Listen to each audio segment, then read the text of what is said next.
Inson hayoti davomida yashar ekan, albatta u hayotdagi har bitta topayotgan, erishayotgan yutuqlarida avvalo bosh sababchi o'zi hisoblanadi. Assalomu alaykum azizlar, bizni kuzatib borayotganlar World7.uz va qolaversa Potrебитель Buxara kanallarida bugun yana targ'ibot tadbirlari. Bugungi targ'ibot demak dasturimizning aynan mehmoni Buxoro viloyat OIDSga qarshi kurash markazi demak sanitar targ'ibot vrachi Xoliq Bahodir Oltibayevich bo'ladilar. Assalomu alaykum. Assalomu alaykum. Bodir aka, studiyamizda xush ko'rdik sizni. Bodir aka, bevosita mana hozir suhbatimizni avvalo boshlashdan oldin bir narsaga e'tiborni qaratishni joiz deb bilardik. Bugun haqiqatan biz xohlaymizmi yo'qmi migratsiya masalasini to'xtata olmaymiz. Bu albatta bevosita mana shu migrantlarimiz orasida OIF infeksiyasini demak tarqalishi yoxud bo'lmasa o'sha xavfi kelib chiqishi sababi albatta bor. Va bugungi kunda aynan migrantlar orasida OIF infeksiyasini oldini olish borasida qanday ishlar amalga oshirilmoqda? Marhamat. Mayli. Avvalambor assalomu alaykum, yaxshimisizlar? Yaxshi savol bo'ldi. Buni olib qarasak, migrantlar orasida hozir keng tarqalmoqda bu.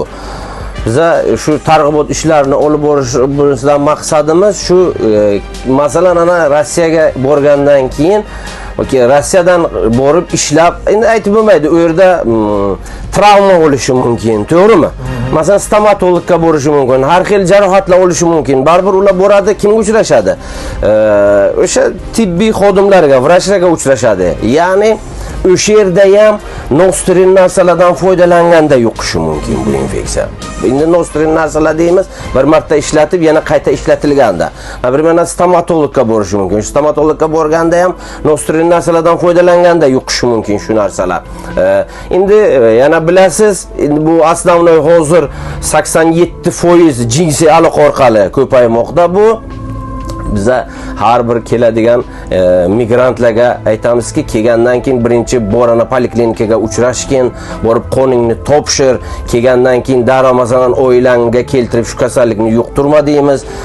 Borib topshirama profilaktik tadbirlar o'tkazamiz, keyin profilaktik inspektorlarga aytamiz. Shu birinchi maqsadimiz OIF infeksiyasini oldini olish. Masalan, shu Rossiyadan kelgandan keyin deymiz, birinchi borib poliklinikaga uchrashib, qon topshirib, qondagi nima deydi uni? O'sha OIF infeksiyasi bormi yo'qligini aniqlash. Bizanikilar hozir Rossiyadan kelgandan keyin bunga hech kim e'tibor ham bermay o'tiribdi. Keladi, hamma ishini qilib bo'lgandan keyin bir oydan keyin boradi. Yo'q, bir haftadan keyin boradi. U bordi, bormadi, o'sha foydasi yo'q. O'sha oilasiga ham OIF infeksiyasini o'sha yuqtiradi.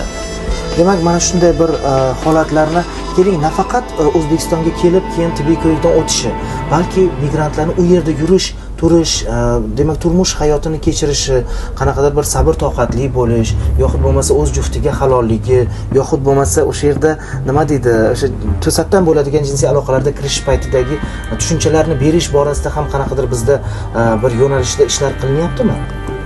Bu yerdan ketayotgan nimalarda, o'sha migrantlarda, mana biz bevosita targ'ibotlaringizni ko'ryapmiz, aeroportlarda, temir yo'l vokzallarida ham olib borasizlarda. Shunaqa paytlarda qanaqa? Endi to'g'ri, yaxshi savol bo'ldi. Endi biz ham o'sha aeroport, masalan, temir yo'llarda tushuntirish ishlarini olib boramiz. Masalan, bukletlarimiz bor, bukletlarimizni tarqatamiz. Masalan, tushunmagan savollar bor, tushunmagan, masalan, endi aholi o'rtasida baribir aholi savol beradi OIF to'g'risida. Masalan, savol beramiz, OIF haqida tushunchaga egamiz, yo'qmi? Tushunchaga ega bo'lmasa tushuntiramiz. Masalan, yuqish so'rov. Masalan, ana yuqish yo'llari bir xil aytadiki, qalay yuqadi? Qalay yuqadi? Biz aytamiz, masalan, qon orqali, asosiy и jinsiy aloqa orqali, uchinchisi onadan bolaga yuqish yo'llari. Masalan, qon orqali hozir aytib o'tdim, shu nostrin narsalardan foydalanganda. Baribir endi Rossiyaga borgandan keyin ham hamma to'g'rimi, ishga boradi. Masalan, hamma ko'pchilik qurilishda ishlaydi.